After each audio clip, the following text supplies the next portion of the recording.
नमस्कार दोस्तों, स्वागत है आप सभी का आधार लाइव में और मैं हूं आप सभी के साथ सदफ खान।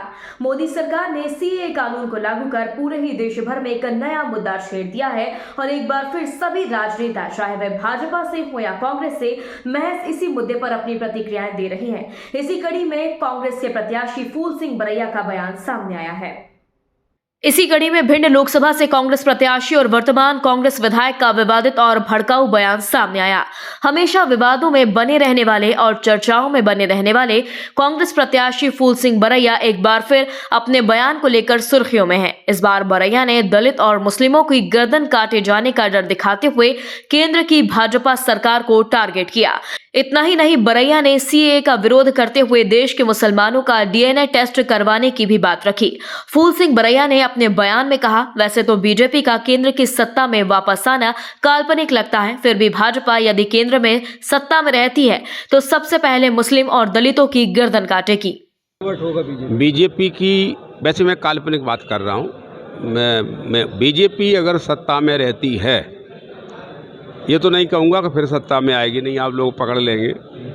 सत्ता में अगर रहती है तो मुसलमानों का, दलितों का सबसे पहले अगर गर्दन काटी जाएगी तो इनकी काटेगी भारतीय जनता पार्टी की सरकार। आपका एक बयान सुर्खियों में रहा है जिसमें आपने कहा है कि अब जरूरत पड़ेगी संविधान को बचाने के लिए तो चंबल में खून बहाने की तैयार होता है। आज भी तैयार हूँ।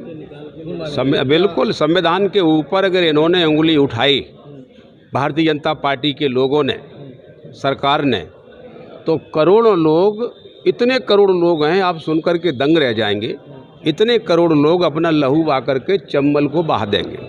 बरैया ने प्रदेश और केंद्र की बीजेपी सरकार को चेतावनी देते हुए धमकी भी दी और कहा कि संविधान के ऊपर यदि भाजपा और उसकी सरकार ने उंगली उठाई तो अच्छा नहीं होगा। ऐसे करोड़ों लोग हैं जिन्हें देख सभी दंग रह जाएंगे। देश भर में ये सभी अपना लहू बहाने को तैयार बैठे हैं। ये सभी करोड़ों लोग इतने खून बहाएंगे कि उसमें चंबल नदी को ही बहा ले जाएंगे। आइए आपको भी सुनाते हैं फूल सिंह बरैया का यह बयान। देख, मैं आपको इतिहास की बात बता रहा हूँ। आपने कहा बाहर से आए, ये देश आक्रांताओं को देश रहा है। कौन कहाँ से आया, किसने कब आक्रमण किया, वो लोग उसके रह गए यहाँ पर। तो क्या आप ये सर्वे कराएंगे कौन लोग यहाँ के इंडियन है, कौन बाहर के? आधा इंडिया बाहर का निकलेगा। इस कानून में मुस्लिमों को शामिल नहीं किया। मुस्लिमों को टारगेट बना रहे हैं। वो कमज़ोर लोगों को हमेशा टारगेट बनाते हैं। वो ताकतवर से कभी नहीं लड़ते। आपने कहा कि आधा इंडिया जो है विदेशी निकलेगा। अगर वो नहीं, इस ये वो कह रहे हैं ऐतिहासिक विदेशी है मुसलमान। पंडित जवाहरलाल, हाँ, मेरे पास आंकड़े हैं, मैं आंकड़ों के अलावा बात नहीं करता हूँ। पंडित जवाहरलाल नेहरू जी की एक किताब है डिस्कवरी ऑफ इंडिया, ये वर्ल्ड फेमस किताब है। अब उसको नकार देना तो नकार देना कोई बात नहीं है, मैं उसका हवाला दे के बात कर रहा हूँ। इंडिया में जो मुसलमान हैं, इंडिया में कश्मीर से कन्याकुमारी तक उसकी लाइन खींचिए, उसमें 98% जो मुसलमान हैं वो इंडिया का कन्वर्टेड मुसलमान है। 98%। 2% मुसलमान हैं जो विदेशी। तो छांटिए नहीं, उनका डीएनए टेस्ट करा के उनको बाहर करिए। नहीं, 98% को तो नहीं करेंगे।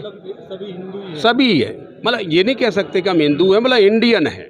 मैं इंडियन की बात कर रहा हूँ।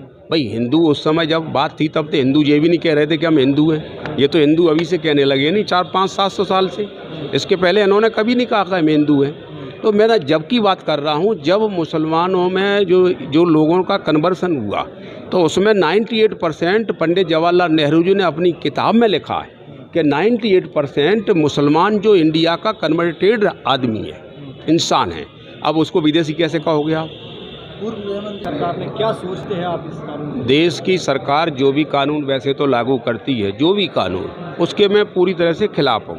इसलिए खिलाफ हूँ कि उनका कोई भी कानून जब लागू होता है वो राष्ट्र के खिलाफ होता है, 140 करोड़ लोगों के खिलाफ होता है, शांति के खिलाफ होता है, लॉ एंड ऑर्डर के खिलाफ होता है। तो इसलिए मैं उस फैसले को सत्य नहीं, स्वस्थ नहीं मानता हूँ।